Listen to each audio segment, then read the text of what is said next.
The morning mist clung to the ancient towers of Valdoria Castle like secrets waiting to be unveiled. Captain Marcus Thornfield had served the royal family for 15 years, his loyalty as unwavering as the stone walls that protected the kingdom. But today, everything he believed about honor and duty would be tested in ways he never imagined. Marcus walked through the castle corridors with purposeful strides, his polished boots echoing against the marble floors. The royal family of Valdoria had ruled for 3 centuries, and their lineage was considered sacred by the people. King Alexander sat on the throne with dignity, while Queen Isabella charmed foreign dignitaries with her grace and intelligence. Their son, Prince Edmund, was beloved by all as the future ruler who would carry on the family legacy. The trouble began 3 weeks ago when Marcus discovered a hidden room in the castle's east wing during a routine security inspection. Behind a false wall, he found old documents and what appeared to be medical records from 20 years past. Among them was a sealed envelope marked with the royal crest and labeled, "Confidential, DNA analysis results." Marcus had debated for days whether to open it. His training taught him to report any unusual findings to his superiors, but something about the way the envelope was hidden suggested it contained information that someone desperately wanted to keep secret. The weight of the envelope in his hands felt heavier than any sword he had ever carried. Unable to sleep, Marcus finally opened the envelope in the privacy of his quarters. The contents made his blood run cold. The DNA analysis clearly showed that Prince Edmund was not the biological son of King Alexander. The test had been conducted when the prince was just 2 years old, yet somehow this information had been buried deep within the castle walls. Marcus stared at the documents until his eyes burned. The implications were staggering. If this information became public, it would not only destroy the royal family, but could plunge the entire kingdom into chaos. The line of succession would be questioned, foreign powers might see weakness, and civil unrest could follow. For 3 weeks, Marcus carried this burden alone. He watched King Alexander play chess with Prince Edmund in the gardens, saw the pride in the king's eyes when he spoke of his heir, and witnessed the queen's loving glances toward her family. They seemed genuinely happy, genuinely united. But now Marcus knew their happiness was built on a lie. The captain found himself studying Queen Isabella more carefully during official ceremonies. She was 45 years old, still beautiful, with intelligence that had helped navigate the kingdom through diplomatic crises. She had married King Alexander 22 years ago in what was described as a love match, unusual for royal marriages of that era. Prince Edmund had been born 2 years later, bringing joy to the entire kingdom. But who was Edmund's real father? Marcus examined the documents again and again, looking for any clue. The DNA analysis only confirmed what Edmund was not, the biological son of the king. It offered no answers about his true paternity. This mystery consumed Marcus's thoughts day and night. As head of the royal guard, Marcus had access to historical records and security files. He began researching quietly, trying to piece together what might have happened 20 years ago. He discovered that Queen Isabella had taken several diplomatic trips during the early years of her marriage, including a month-long visit to the neighboring kingdom of Astoria for treaty negotiations. The more Marcus learned, the more conflicted he became. His oath required him to protect the royal family, but did that mean protecting them from the truth? Or did it mean protecting the kingdom from the consequences of that truth? The loyal soldier who had never questioned orders now found himself in an impossible position. Marcus also worried about his own safety. Someone had hidden these documents for a reason, and if they discovered he had found them, his life could be in danger. Yet he couldn't simply return the envelope to its hiding place and pretend he had never seen it. The knowledge burned inside him like a fever that wouldn't break. The captain's behavior began to change in subtle ways. He became more watchful during royal functions, studying faces in the crowd for any sign that someone else might know the secret. He started varying his routines, taking different paths through the castle and keeping his personal quarters locked at all times. The paranoia was eating away at his peace of mind. On this particular morning, as Marcus walked through the corridors, he knew he could no longer carry this burden alone. The weight of the secret was affecting his ability to do his job effectively. He had to make a decision that would change everything, not just for himself, but for everyone he had sworn to protect.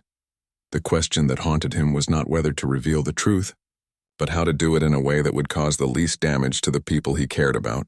The kingdom needed stability. The royal family deserved consideration, and the truth demanded to be heard. Marcus was about to discover that sometimes the most loyal thing a person can do is the hardest thing they'll ever face. Marcus spent the entire night pacing his chambers. The DNA report spread across his wooden desk like pieces of a puzzle he wished he could unsolved. The candlelight flickered across the damning words, making them dance as if mocking his torment. By dawn, he had reached a decision that terrified him more than any battle he had ever fought. He would confront Queen Isabella directly. The choice went against every protocol in the Royal Guard handbook. Approaching the Queen with such sensitive information without going through proper channels could be considered treason. But Marcus realized that normal channels would only create more chaos. If he reported to his superior, word would spread through the command structure like wildfire. If he went to the king first, the shock might destroy Alexander completely. Queen Isabella, however, might already know the truth. She had to know. Mothers don't forget the circumstances of their children's birth, and if the DNA test was accurate, she would understand the implications better than anyone. Perhaps she had been living with this secret for 20 years, waiting for someone to discover it. Marcus chose the Queen's private garden for their meeting. It was a place where she often went to think, surrounded by roses and jasmine that she tended personally. The garden was also isolated enough that their conversation wouldn't be overheard by servants or other court members who might use the information for their own purposes. At precisely 10 in the morning, Marcus requested a private audience with Queen Isabella. Her secretary, Lady Margaret, seemed surprised by the unusual request, but arranged the meeting for that afternoon. Marcus spent the intervening hours rehearsing what he would say, though he knew that no amount of preparation could make this conversation easier. When the time came, Marcus found Queen Isabella sitting on a marble bench near a fountain, reading diplomatic correspondence. She looked up as he approached, her green eyes curious but not concerned. She had no idea that her world was about to change forever. "Captain Thornfield," she said warmly, setting aside her papers. "Lady Margaret said you needed to speak with me urgently. I hope everything is well with castle security." Marcus had practiced this moment 100 times, but now that he faced her, the words caught in his throat. Queen Isabella had always been kind to him, treating the castle staff with respect and genuine interest in their welfare. She remembered the names of guards' children and sent gifts when they were sick. The thought of causing her pain made his chest tight with anxiety. "Your Majesty," Marcus began, his voice steadier than he felt. "I've discovered something that concerns the royal family's security and future. What I'm about to share with you is extremely sensitive, and I need your guidance on how to proceed." Isabella's expression grew more serious.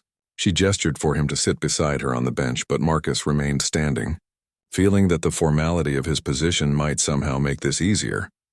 "I found these documents hidden in the East Wing," Marcus continued, pulling the envelope from inside his jacket. "They appear to be medical records from 20 years ago, including DNA analysis results concerning Prince Edmund." The color drained from Queen Isabella's face so quickly that Marcus feared she might faint. Her hands, which had been calmly folded in her lap, began to tremble slightly. For a long moment she stared at the envelope as if it were a poisonous snake ready to strike. "Where exactly did you find this?" she asked, her voice barely above a whisper. Marcus explained about the hidden room, the false wall, and the cache of documents he had discovered during his security inspection. As he spoke, he watched Isabella's face carefully, noting how her breathing became shallow and how her eyes never left the envelope. "Have you opened it?"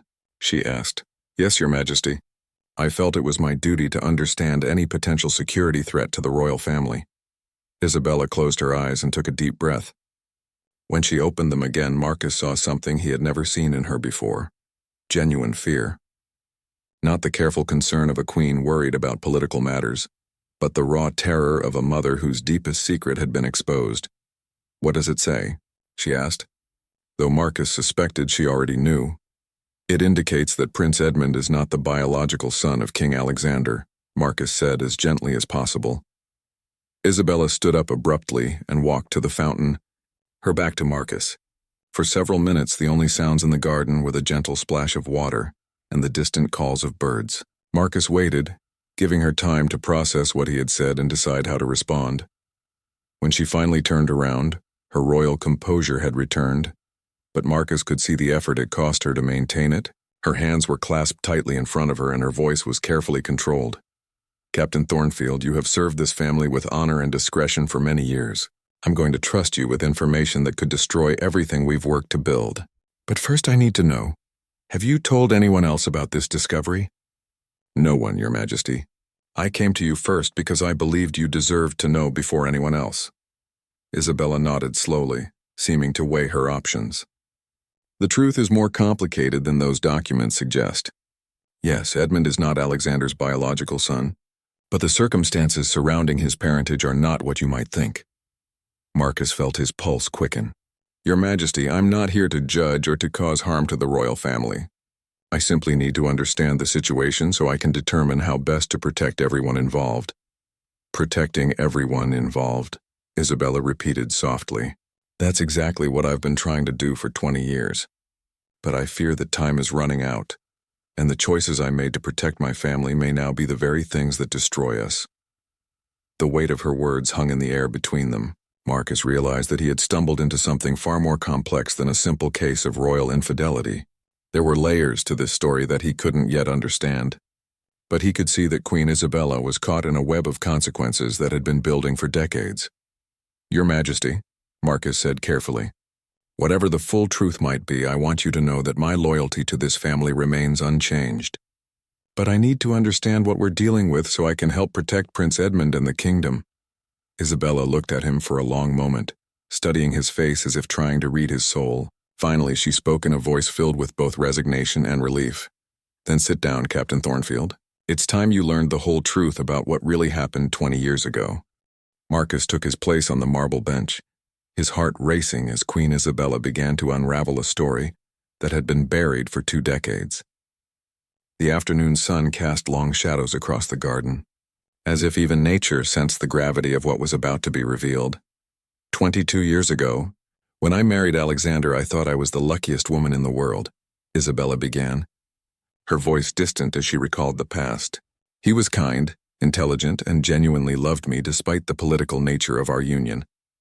For the first year of our marriage, we were truly happy." Marcus listened intently, noting how Isabella's hands had stopped trembling as she found her rhythm in the telling of her story. "The problems began when we tried to have children. Month after month passed with no success. The royal physicians assured us that everything was normal, that we simply needed to be patient. But after 2 years of trying, they began more detailed examinations." Isabella paused, looking out over the roses that climbed the garden walls. The test revealed that Alexander had a medical condition that made it virtually impossible for him to father children. The physicians said there was perhaps a 1% chance of natural conception, but they strongly advised us to consider that we might never have heirs. Marcus felt a chill of understanding begin to creep over him. "But the succession laws require a blood heir to maintain the throne." "Exactly," Isabella nodded grimly. "Without an heir, the crown would pass to Alexander's younger brother, Prince Richard. You remember him, I'm sure." Marcus certainly did remember Prince Richard. The king's brother had been exiled from the kingdom 15 years ago for his involvement in several scandals and his attempts to undermine Alexander's rule. Richard had always believed he would make a better king and had never hidden his resentment about being second in line. Richard was already making subtle moves to position himself as the future ruler. Isabella continued. He was gathering supporters, making promises to nobles who might benefit from a change in leadership. Alexander was heartbroken, not just because we couldn't have children, but because he knew what Richard's rule would mean for the kingdom. Isabella stood and walked to a rose bush, absently touching one of the blooms. "That's when I made the decision that has haunted me every day since. During the diplomatic mission to Astoria, I met someone who could help us solve our problem." Marcus leaned forward, his attention completely focused on every word. Prince David of Astoria was intelligent, kind, and remarkably similar to Alexander in both appearance and temperament. More importantly, he understood the political implications of our situation. Astoria needed strong ties with Valdoria for trade and military protection, and he saw an opportunity to create a lasting bond between our kingdoms. The implications of her words hit Marcus like a physical blow. Prince Edmund's biological father is Prince David of Astoria. Isabella nodded slowly. David and I spent time together during my month in Astoria, but it wasn't an affair born of passion or betrayal. It was a carefully planned arrangement designed to secure the future of both our kingdoms. David knew that any child would be raised as Alexander's heir, and he was willing to make that sacrifice for the greater good. Marcus struggled to process this information. Did King Alexander know? Alexander suspected something had changed when I returned from Astoria, but we never discussed it directly. When I became pregnant shortly after my return, he was overjoyed. I think part of him understood that a miracle had occurred, but he chose not to examine it too closely. Isabella turned back to face Marcus, her eyes filled with years of accumulated pain. The DNA test you found was conducted in secret when Edmund was 2 years old. I needed to be certain about his parentage for my own peace of mind. I hid the results because I knew they could destroy everything we had worked to build. Does Prince David know about Edmund? David died in a riding accident when Edmund was 5 years old. He never publicly acknowledged any connection to our son, but he did ensure that Astoria remained our strongest ally. In many ways, his sacrifice helped secure the peace and prosperity that our kingdoms have enjoyed for the past 20 years. Marcus felt overwhelmed by the complexity of the situation. And Prince Edmund has no idea about any of this? None whatsoever. To him, Alexander is his father in every way that matters. Alexander has loved and raised Edmund as his own son, and their bond is genuine and strong. Edmund has inherited the best qualities of both his biological and adoptive fathers, David's strategic mind and Alexander's compassion. Isabella returned to the bench, sitting down heavily as if the weight of her confession had exhausted her. Now you understand why I've guarded this secret so carefully. It's not just about protecting my reputation or even the royal family. It's about protecting the stability of the entire kingdom. Marcus nodded slowly, beginning to understand the impossible position Isabella had been in for 20 years. But Your Majesty, if this information ever becomes public, the consequences could be severe. Prince Richard could use it to challenge Edmund's right to the throne. Which is exactly why I need your help, Isabella said, looking directly into Marcus's eyes. That hidden room where you found the documents, someone else knows about it. Over the past few weeks, I've noticed subtle changes in the castle. Small things out of place, servants acting differently, whispered conversations that stop when I approach. Marcus felt a chill of alarm. You think someone is investigating the royal family? I think someone is specifically looking for evidence about Edmund's parentage. The timing of your discovery isn't coincidental. Someone has been searching the castle systematically, and they're getting close to finding what they're looking for. The pieces began falling into place in Marcus's mind. The security irregularities I've noticed recently. Unlocked doors that should have been secured. Areas that showed signs of disturbance. I thought they were simple oversights by the staff. They weren't oversights, Isabella said grimly. Someone is conducting a very careful investigation, and they're getting closer to the truth. The question is whether they're working alone or as part of a larger conspiracy. Marcus stood up, his military training taking over as he processed the security implications. Your Majesty, if there's an active threat to the royal family, we need to take immediate precautions. I should increase security around Prince Edmund and King Alexander. But we have to be careful not to alert whoever is conducting this investigation, Isabella warned. If they realize we're aware of their activities, they might accelerate their timeline or disappear entirely, only to surface later when we're less prepared. Isabella reached out and placed her hand on Marcus's arm. Captain Thornfield, I'm placing the future of this kingdom in your hands. You're the only person who knows the complete truth, and you may be the only one who can protect us from what's coming. Marcus looked down at the Queen's hand on his arm and felt the full weight of responsibility settling on his shoulders. 20 years of secrets, political intrigue, and family bonds hung in the balance. The loyal soldier who had discovered the truth by accident now found himself at the center of a conspiracy that could change the course of history. What do you need me to do, Your Majesty? Marcus spent the following week implementing a careful surveillance plan that would help identify whoever was searching the castle while maintaining the appearance of normal operations. Queen Isabella had given him permission to use whatever resources necessary, but she emphasized the need for absolute discretion. The first breakthrough came when Marcus discovered that the castle's head librarian, elderly Master Geoffrey, had been asking unusual questions about historical records. Geoffrey had served the royal family for over 30 years and was considered completely trustworthy, but his recent behavior suggested someone had convinced him to search for specific documents. Marcus approached Geoffrey during the quiet hours of the evening when the library was nearly empty. The old man was hunched over a collection of medical journals from 20 years past, making careful notes in his distinctive handwriting. "Master Geoffrey," Marcus said softly, not wanting to startle him. "Working late again?" Geoffrey looked up with surprise, quickly closing the journal he had been reading. "Captain Thornfield. Yes, just catching up on some research projects. You know how it is. There's always more to read than time to read it." Marcus noticed how Geoffrey's hands shook slightly as he organized the papers on his desk. The librarian was nervous about something, and his explanation didn't ring true. Geoffrey was known for his meticulous organization and rarely left research projects unfinished. "Is there anything specific you're looking for? Perhaps I could help. I've been spending quite a bit of time in the archives lately myself." Geoffrey's eyes widened slightly at this comment. "Oh, just some historical medical practices research. Nothing that would interest someone in your position, I'm sure."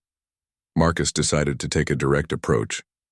"Master Geoffrey, is someone pressuring you to find specific information? If you're in any kind of trouble, I want you to know that you can trust me." The elderly librarian's composure cracked entirely. His shoulders sagged, and he looked around the library as if checking for hidden listeners. "Captain, I'm in a terrible position. Someone has been asking me to research the royal family's medical history, and they've made it clear that refusing isn't an option." "Who is making these requests?" Geoffrey pulled out a letter from beneath his research notes. "These instructions have been coming through intermediaries, but the person behind them has information about my grandson Thomas. They know about his gambling debts and the trouble he's gotten into with some very dangerous people." Marcus felt his anger rising. Whoever was behind this conspiracy was threatening innocent people to get what they wanted. "What exactly have they asked you to find?" "Medical records, DNA analysis results, any documentation about the royal family's health or bloodline.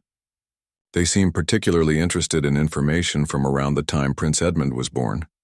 Marcus realized that Geoffrey's research had probably uncovered the same hidden room where he had found the DNA report. "Have you found anything that matches what they're looking for?" Geoffrey nodded reluctantly. "Yesterday I discovered a hidden compartment in the East Wing archives. There were several documents inside, including some medical reports. I was supposed to deliver copies to them tomorrow night." This was exactly what Marcus had been hoping to prevent. "Master Geoffrey, I need you to trust me completely. The safety of the royal family and your grandson both depend on what we do next." Marcus outlined a plan that would protect Geoffrey while helping to identify the people behind the conspiracy. Instead of delivering the real documents, Geoffrey would provide carefully altered copies that contained false information. Meanwhile, Marcus would arrange for surveillance at the meeting location to identify whoever was receiving the materials. Geoffrey agreed to the plan, though Marcus could see the fear in his eyes. The librarian's grandson was in real danger, and they both knew that if the conspiracy failed, there would be consequences for everyone involved. The next evening, Marcus positioned himself and two trusted guards near the old mill, where Geoffrey was supposed to make the exchange. The location was perfect for clandestine meetings, isolated with multiple escape routes and far enough from the castle to avoid detection. At precisely midnight, a hooded figure emerged from the shadows near the mill. Marcus watched through a spyglass as Geoffrey approached nervously, carrying a leather portfolio containing the false documents. The exchange was brief, with very few words spoken between the two figures. As the hooded person turned to leave, Marcus got his first clear look at their face. His blood ran cold when he recognized the features. It was Sir Edmund Blackwood, one of King Alexander's most trusted advisors, and a man who had served the royal court for over a decade. Marcus felt a mixture of shock and betrayal. Blackwood had been present during family dinners, had advised the king on matters of state, and had even helped train Prince Edmund in diplomatic protocols. He was considered practically family, yet here he was orchestrating a conspiracy against the people who trusted him most. But the discovery raised even more questions. Why would Blackwood want to expose Prince Edmund's true parentage? What did he hope to gain from destroying the royal family? And most importantly, was he working alone or as part of a larger group? Marcus followed Blackwood at a safe distance, watching as the advisor made his way through the forest paths toward the castle. Instead of returning to his usual quarters, however, Blackwood took a detour to the old chapel that stood on the castle grounds. The chapel had been abandoned for years after a fire damaged the roof, making it an ideal location for secret meetings. Hidden behind a crumbling stone wall, Marcus observed as Blackwood entered the chapel. Moments later, two other figures joined him inside. Marcus moved closer, straining to hear their conversation through the broken windows. "Do these documents prove what we suspected?" asked a voice that Marcus recognized as belonging to Lady Catherine Pemberton, a wealthy noble who had often criticized King Alexander's policies. "Better than we hoped," Blackwood replied. "The DNA analysis clearly shows that Prince Edmund has no legitimate claim to the throne. When this information becomes public, the succession laws will require Prince Richard to assume the crown." Marcus felt his stomach turn as he realized the scope of the conspiracy. This wasn't just about exposing secrets, it was about orchestrating a coup that would place Prince Richard on the throne. "When do we release the information?" asked the third voice, which Marcus couldn't immediately identify. "We need to be strategic," Blackwood said. "Prince Richard will return from his exile next week for the annual harvest festival. We'll expose the truth then, when he's present, to immediately claim his rightful place as king." Lady Catherine's voice carried a note of concern. "What about King Alexander and Queen Isabella? They won't simply step aside quietly. They'll have no choice," Blackwood replied coldly. "Once the people learn that they've been lied to for 20 years, the royal family will be so discredited that resistance will be impossible. Prince Richard has already promised significant rewards to those who help him secure the throne." Marcus had heard enough. The conspiracy was far more dangerous than anyone had imagined, and they had less than a week to prevent it from succeeding.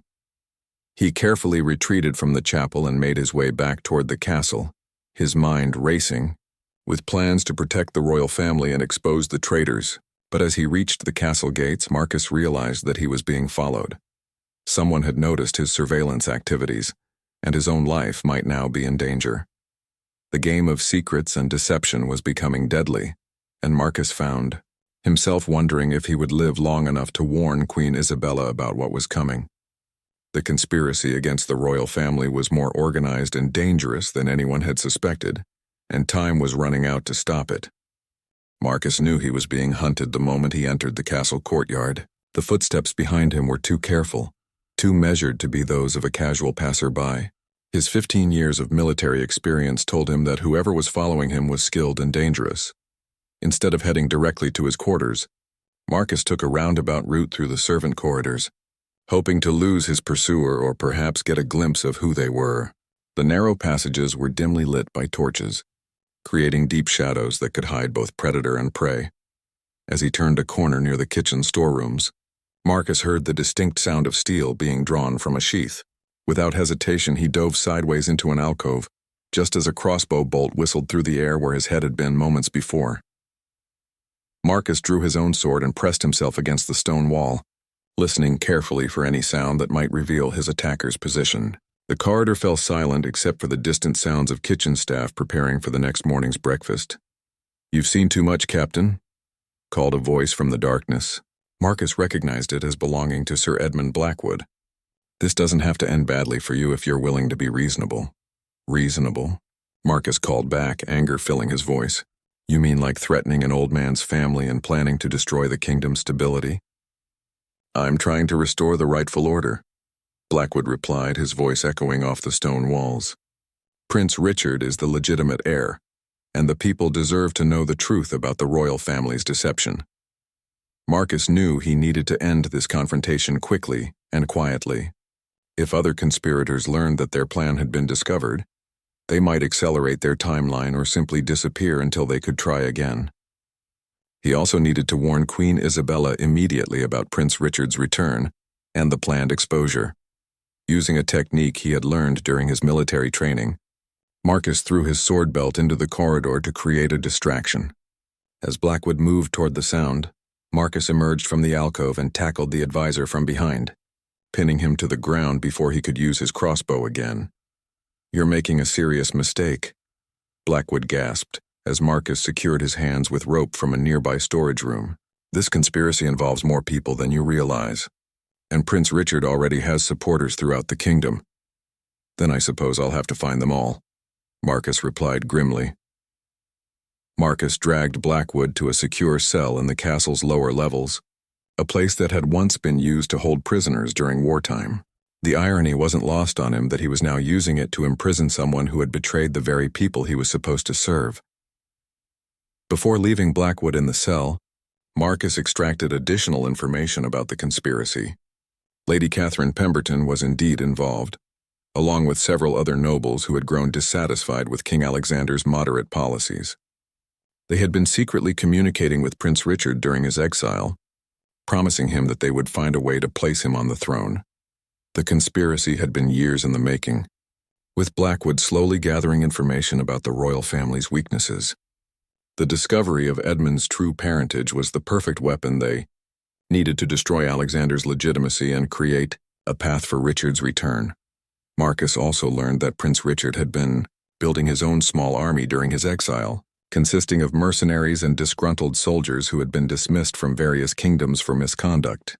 Richard planned to use this force to maintain order when he claimed the throne, essentially ruling through intimidation and fear. Armed with this intelligence, Marcus hurried to Queen Isabella's private chambers. It was nearly 3 a.m, but the urgency of the situation left no room for concerns about protocol. He knocked softly on her door using a code they had established for emergencies. Isabella appeared quickly, having clearly not been sleeping. "Captain, I've been worried sick." "I heard sounds of conflict from the lower levels." Marcus quickly explained everything he had discovered: Blackwood's betrayal, the conspiracy involving Lady Catherine and other nobles, Prince Richard's planned return with a mercenary army, and the timeline for exposing Edmund's parentage. Isabella listened with growing alarm, her face pale in the candlelight. "We have less than a week to prepare for this attack on our family. Your Majesty, I believe our only option is to take control of the narrative before they can expose us," Marcus said.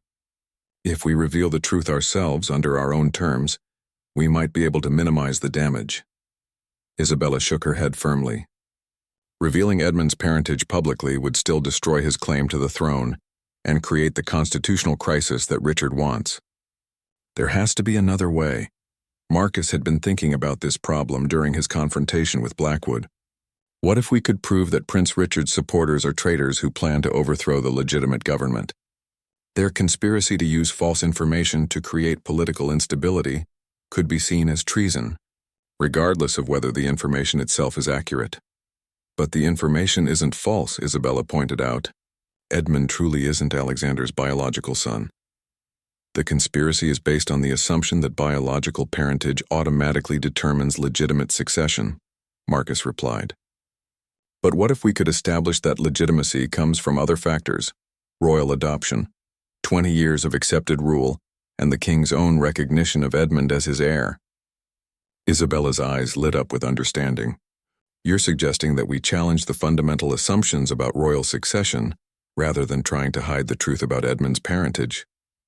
Exactly. King Alexander formally acknowledged Edmund as his son and heir. Under royal law, that acknowledgement should carry more weight than biological genetics, especially when the acknowledgement was made in good faith and has been accepted by the kingdom for 20 years. Isabella began pacing the room, her strategic mind working through the implications. This approach would require us to control how the information is presented and to have strong legal and political support ready before Richard can rally his forces. We need to move quickly, Marcus agreed. I suggest we gather a council of the kingdom's most respected judges, religious leaders, and nobles who have remained loyal to King Alexander. If we can establish a legal precedent before Richard arrives, his claims will carry much less weight. Isabella stopped pacing and looked directly at Marcus. This plan requires us to risk everything on the assumption that the kingdom's leadership will support us rather than seize the opportunity to place Richard on the throne. Your Majesty, The alternative is to let Richard and his conspirators control the narrative and timing of these revelations. At least this way we maintain some control over our destiny. Isabella nodded slowly. Very well. We'll proceed with your plan, but we need to be extremely careful about who we trust.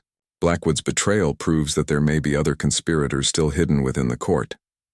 As dawn approached, Marcus and Isabella began planning their defense against the coming storm. They would have only days to build a legal and political framework that could protect Prince Edmund's succession rights while exposing the treasonous conspiracy that threatened to tear the kingdom apart. The battle for the throne of Valdoria was about to begin, and the outcome would determine not just who ruled the kingdom, but what kind of nation it would become. Marcus found himself at the center of a conflict that would test every principle he held dear about loyalty, honor, and the price of protecting those he had sworn to serve. The great hall of Valdoria Castle had never witnessed a gathering quite like the one assembled on the morning of Prince Richard's return. Queen Isabella and Marcus had worked tirelessly for 5 days to arrange this unprecedented royal council, bringing together the kingdom's most influential leaders under the pretense of celebrating the Harvest Festival. Present were Chief Justice Lord Hamilton, Archbishop Morrison, General Preston, who commanded the royal army, and 12 of the most respected nobles in the kingdom. What they didn't know was that this gathering would determine the future of the monarchy itself. King Alexander sat on his throne, looking puzzled by the formal nature of what he had expected to be a simple festival celebration. Prince Edmund stood beside him, unaware that his entire life was about to change. Queen Isabella maintained her composed exterior, but Marcus could see the tension in her carefully controlled posture. At precisely 10 o'clock, the castle guards announced the arrival of Prince Richard. Marcus had positioned his most trusted men throughout the hall, ready to act if Richard's promised mercenary force attempted any violence. However, as Richard entered the hall, he was accompanied only by Lady Catherine Pemberton and 2 other nobles who had been part of the original conspiracy.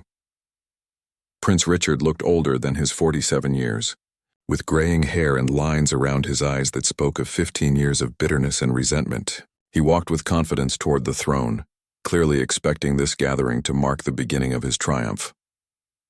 "Brother," Richard said with a slight bow that managed to be both respectful and mocking, "it's good to be home for the harvest celebration." King Alexander smiled warmly, genuinely happy to see his brother despite their complicated history. "Richard, welcome back. I know the Harvest Festival was always your favorite when we were children." Richard's smile was cold. "Indeed it was. And this year's celebration promises to be particularly memorable." Queen Isabella rose from her seat beside the throne. "Before we begin the formal festivities, there are some important matters of state that require the council's attention." Richard's eyes narrowed slightly, sensing that something was different about this gathering. "State matters? I thought this was simply a festival celebration." "Sometimes the most important revelations come during moments of celebration," Isabella replied calmly. "Chief Justice Hamilton, would you please present the legal framework we've prepared?" Lord Hamilton stood and unrolled a formal document. "Your Majesties, esteemed council members, we are here to address questions of royal succession and legitimacy that have come to light in recent days." Marcus watched Richard's face carefully and saw the exact moment when the prince realized that his conspiracy had been discovered. Richard's confident smile faltered, and his hand moved instinctively toward the sword at his side. "There have been allegations," continued Lord Hamilton, "that certain individuals have attempted to use questionable information to undermine the legitimate succession of Prince Edmund to the throne of Valdoria." Lady Catherine stepped forward, her voice sharp with anger. "If you're referring to evidence of Prince Edmund's true parentage, that information is hardly questionable. We have DNA analysis proving that he is not King Alexander's biological son." A murmur ran through the assembled nobles. King Alexander looked shocked, his face draining of color as he stared at Queen Isabella. Prince Edmund's expression showed confusion and growing concern. Queen Isabella stood with dignity and tact. "Lady Catherine is correct about the biological facts. Prince Edmund is not King Alexander's biological son. However, the legal implications of this fact are far more complex than our accusers would have you believe." King Alexander's voice was barely above a whisper.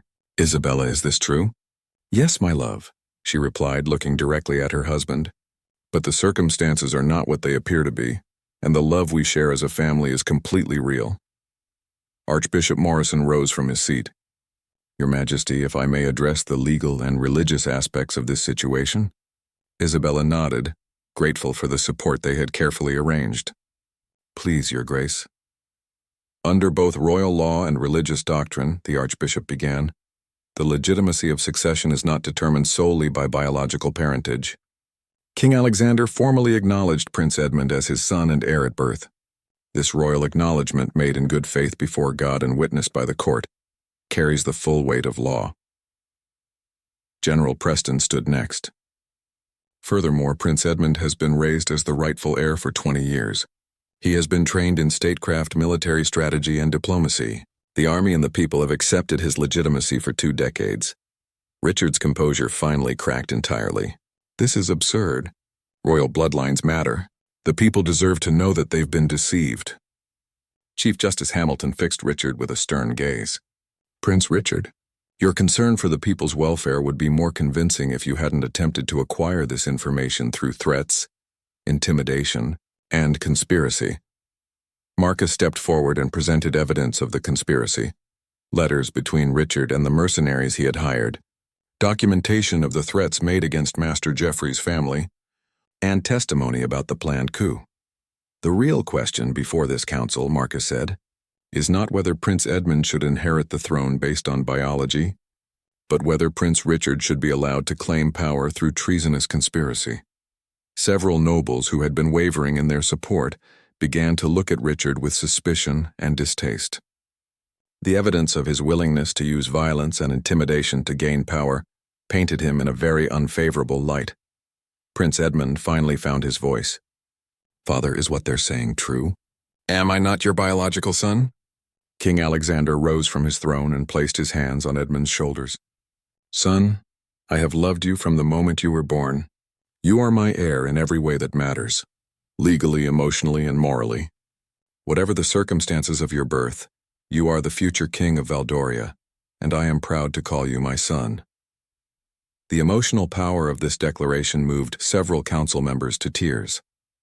The bond between Alexander and Edmund was clearly genuine, and it stood in stark contrast to Richard's cold pursuit of power. Archbishop Morrison spoke again.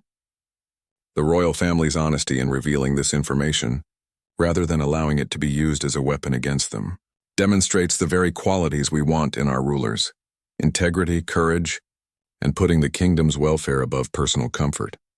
Richard made one final desperate attempt. You're all being deceived. Edmund has no legitimate claim to rule, and I am the rightful heir. General Preston's response was swift and decisive.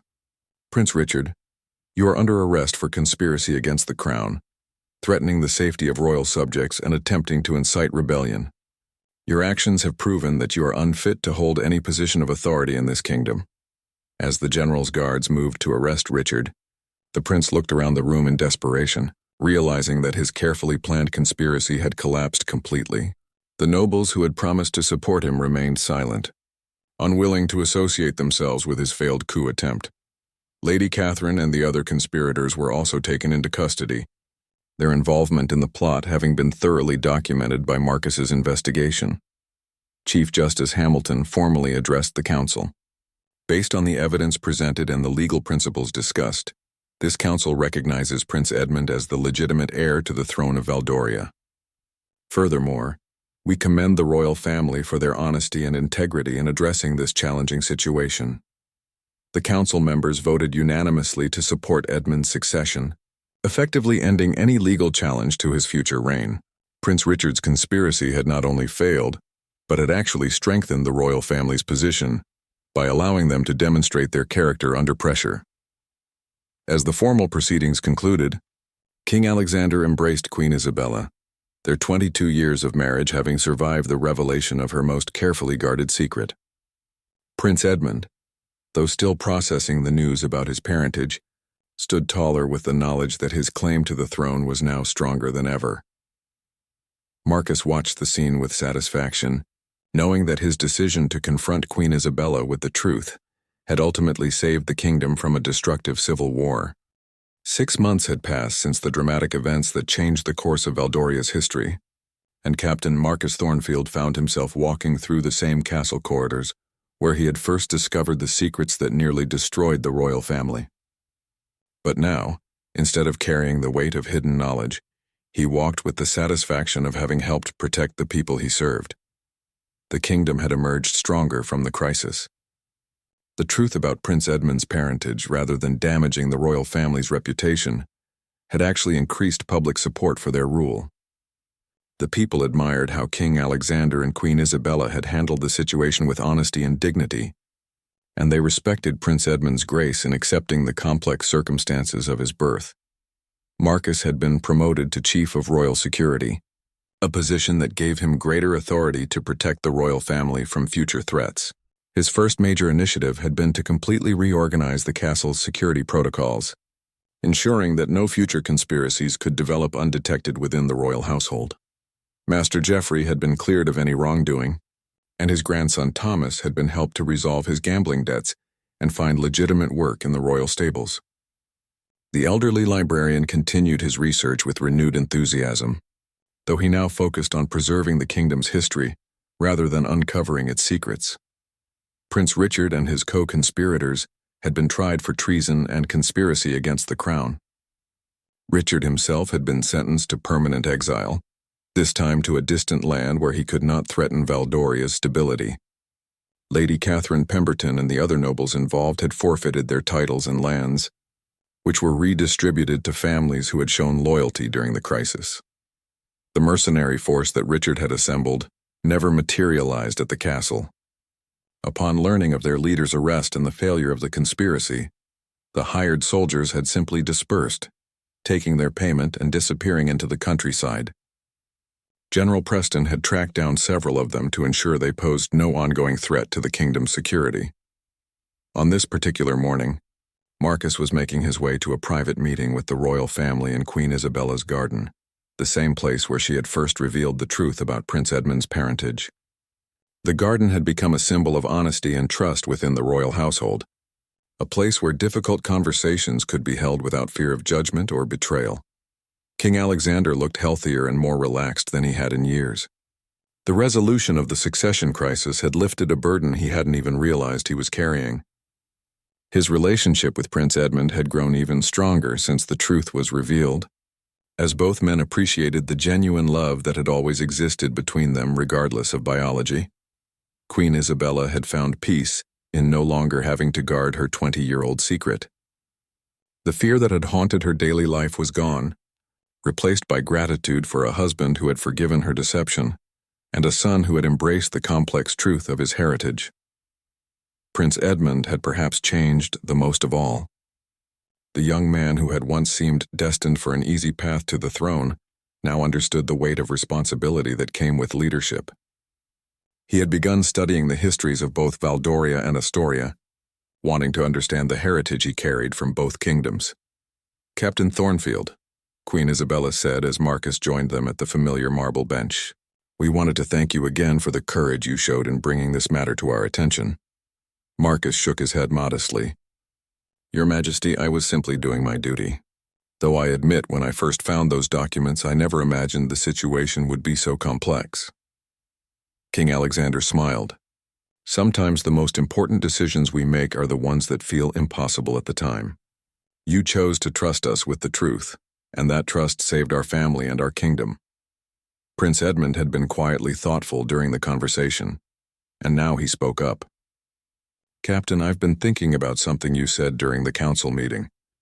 You mentioned that legitimacy comes from more than just bloodlines, that it comes from preparation, character, and the acceptance of the people." Marcus nodded. "Those are the qualities that make a true leader, Your Highness. I want to prove that I deserve the throne based on those qualities, not just because of legal precedents or royal acknowledgments," Edmund continued. "I've been developing plans to establish stronger connections with Astoria, honoring both sides of my heritage while strengthening Valdoria's position." Queen Isabella looked at her son with pride. "Edmund has proposed a comprehensive trade and cultural exchange program that would benefit both kingdoms while honoring the memory of Prince David." The mention of Prince David brought a moment of respectful silence to the group. Though he had died years before these events unfolded, his sacrifice had ultimately contributed to the peace and prosperity that both kingdoms now enjoyed. "There's something else," King Alexander said, looking at Marcus with a serious expression. "We've been discussing the question of historical records and how this story should be remembered." Marcus felt a flutter of concern. "Your Majesty, we've decided that the full truth should be preserved in the royal archives," Isabella explained. "Future generations deserve to understand how their kingdom was protected and strengthened by people who chose to do what was right rather than what was easy." Prince Edmund added, "Your role in these events should be remembered as well, Captain. You could have used the information you discovered for personal gain, or you could have simply buried it and pretended it never existed. Instead, you chose to protect the kingdom's future." Marcus felt honored by their words, but also slightly uncomfortable with the praise. "I simply tried to serve the kingdom as my oath required." "Which is exactly why you deserve recognition," King Alexander said firmly. "True loyalty isn't just following orders. It's making difficult decisions that serve the greater good." As the meeting concluded, Marcus found himself reflecting on how much had changed since that morning when he first discovered the hidden documents. The royal family had survived a crisis that could have destroyed them. The kingdom had grown stronger through adversity, and he had learned that sometimes the most loyal thing a person can do is the most difficult thing they'll ever face. The afternoon, sun cast long shadows across the garden as the royal family returned to their duties. Marcus remained for a few minutes, enjoying the peaceful atmosphere and the knowledge that Valdoria was secure under their leadership. Master Geoffrey appeared at the garden entrance, carrying a leather portfolio that Marcus recognized as containing historical documents. The elderly librarian approached with a smile, his earlier fears completely resolved. "Captain Thornfield," Geoffrey said warmly, "I wanted to show you the official record I've prepared of these events. Future historians will understand how wisdom and courage prevailed over conspiracy and ambition." Marcus accepted the portfolio and glanced through the carefully written pages. Geoffrey had captured not just the facts of what had happened, but the spirit of how people had chosen to act when faced with impossible decisions. "Thank you, Master Geoffrey. This will ensure that future generations understand what really happened during these crucial months." As Marcus made his way back toward the castle, he felt a deep sense of satisfaction. The secrets that had once threatened to tear the kingdom apart had instead become the foundation for a stronger, more honest form of leadership. Prince Edmund would inherit a throne secured not by deception or force, but by the genuine support of people who had seen his character tested under pressure. The kingdom of Valdoria faced the future with confidence, knowing that its leaders had proven themselves capable of handling even the most challenging circumstances with integrity and wisdom. And Marcus Thornfield, the loyal soldier who had discovered the truth by accident, had learned that sometimes the greatest service a person can provide is simply having the courage to do what's right.